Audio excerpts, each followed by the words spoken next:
Hi అండి. నమస్తే. Welcome to అమ్మాయి లోకం. అందరూ ఎలా ఉన్నారు? నేనైతే చాలా బాగున్నాను. మీరందరూ కూడా బాగుండాలని మనస్ఫూర్తిగా కోరుకుంటున్నాను. ఇవాళ మన రెసిపీ వచ్చేసి వెజిటబుల్ బందోస. అందరికీ పిల్లలకి, పెద్దలకి అందరికీ నచ్చే విధంగా చాలా సింపుల్‌గా, చాలా టేస్టీగా ఎలా చేయాలో చూద్దాం. స్కిప్ చేయకుండా చూడండి. ఇప్పుడు మిక్సీ జార్‌లో ఒక కప్పు మరమరాలు తీసుకున్నామనమాట. దీన్ని మరీ మెత్తగా పౌడర్ కాకుండా కొంచెం రవ్వ రవ్వగా ఉండేటట్టుగా గ్రైండ్ చేసుకొని తెచ్చుకుందాము. చూడండి ఇలా ఉండాలన్నమాట రవ్వలాగాను. దీన్ని మిక్సింగ్ బౌల్లోకి మార్చేసుకుందాం. ఇప్పుడు ఒక కప్పు బొంబాయి రవ్వ తీసుకుందాము. దీంట్లో ఒక కప్పు మజ్జిగ వేసుకుందామండి. మీరు కావాలంటే అరకప్పు పెరుగు, అరకప్పు నీళ్ళు కూడా వేసుకోవచ్చు అనమాట. నేను ఒక కప్పు మజ్జిగ తీసుకున్నాను.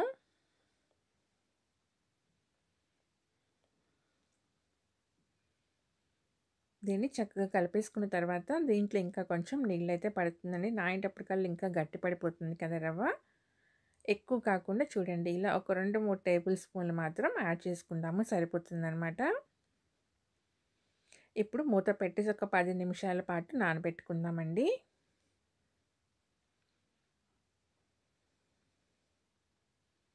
పది నిమిషాల తర్వాత చూద్దాము. చూడండి చక్కగా నానిపోయిందనమాట రవ్వ. ఒకసారి మంచిగా కలిపేసుకుని దీన్ని ఇప్పుడు మనం మిక్సీ జార్లోకి మార్చుకుందాము. అయితే మొత్తంగా కాకుండా ఒక 2 స్పూన్లు మాత్రం అట్టి పెట్టుకొని మిగతాది వేసేసుకుందామండి. ఇంకా నీళ్ళు కానీ ఏమి వేయకుండా కొంచెం మనం మరీ మెత్తగా కాకుండా చూడండి ఇది కొంచెం వేగించేసుకొని గిన్నెలో ఇలా కొంచెం మనం లైట్గా కోర్స్లీగా గ్రైండ్ చేసుకుని తెచ్చుకుందాము. మరీ ఫైన్ పేస్ట్ లాగా కాకుండా దీన్ని మిక్సింగ్ బౌల్లోకి వేసేసుకుందాము.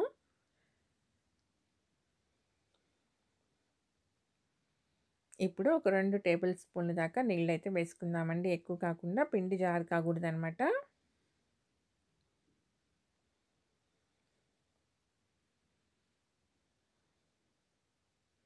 ఇప్పుడు దీన్ని ఇలా పక్కన పెట్టుకుందాము. దీనికి మనం ఒక తాలింపు వేసుకుందాం కొంచెం.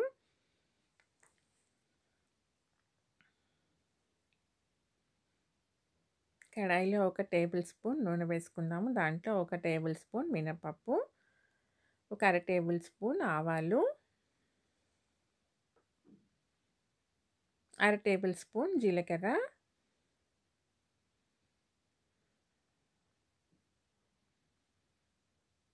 కొంచెం పసుపు వేసుకుందాం.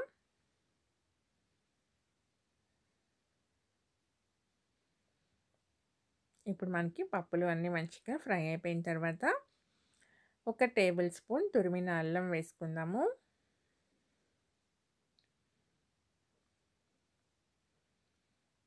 రెండు టేబుల్ స్పూన్లు క్యారెట్, తురిమి పెట్టుకున్న క్యారెట్ వేసుకుందాం.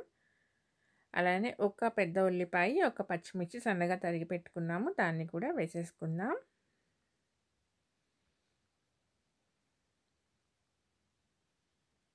తర్వాత కొంచెం కరివేపాకు,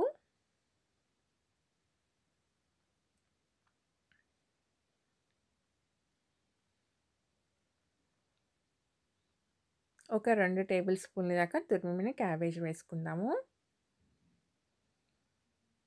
ఇప్పుడు ఇవన్నీ మనకి కొంచెం మరీ ఎక్కువ డీప్ ఫ్రై కాకుండా లైట్గా మనకి పచ్చివాసన పోయేట్టుగా ఫ్రై అయితే సరిపోతుంది.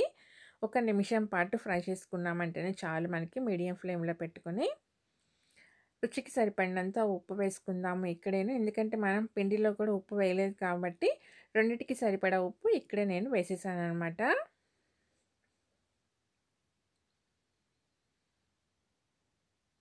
ఇప్పుడు స్టవ్ అయితే ఆఫ్ చేసేసుకుందాము.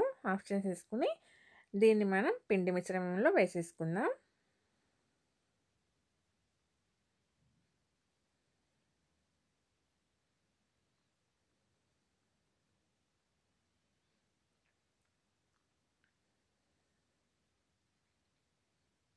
దీన్ని చక్కగా కలిపేసుకున్న తర్వాత ఒక చిటికెడు వంట సోడా వేసుకుందాము.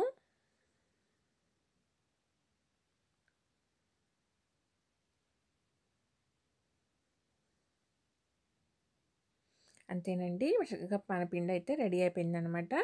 ఇప్పుడు వచ్చేసి మనం తాలింపు కడాయి ఉంటుంది కదా, అది కొంచెం డీప్గా ఉండే కడాయి తీసుకొని దాంట్లో ఒక టేబుల్ స్పూన్ నూనె వేసుకుందాము. నూనె వేడెక్కిన తర్వాత ఒక గరిట పిండి వేసుకుందామండి, ఎక్కువ కాకుండా.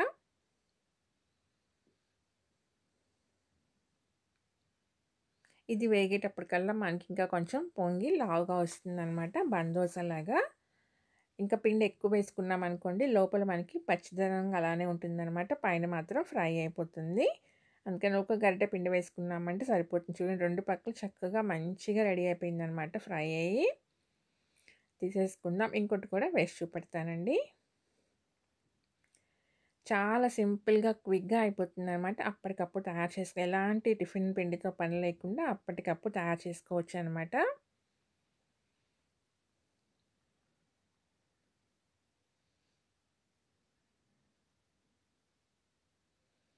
అంతేనండి, రెడీ అయిపోయిందనమాట. తీసి మనం సర్వ్ చేసుకుందాము. తప్పకుండా మీరు ట్రై చేయండి. మీకు ఎలా వచ్చిందో కూడా నాకు తప్పనిసరిగా కామెంట్ చేయండి. వీడియో నచ్చినట్లయితే తప్పకుండా సబ్స్క్రైబ్ చేసుకొని ఒక లైక్ ఇచ్చేయండి. మీ ఫ్రెండ్స్‌కి, ఫ్యామిలీ మెంబర్స్‌కి షేర్ చేయండి. Thank you for watching.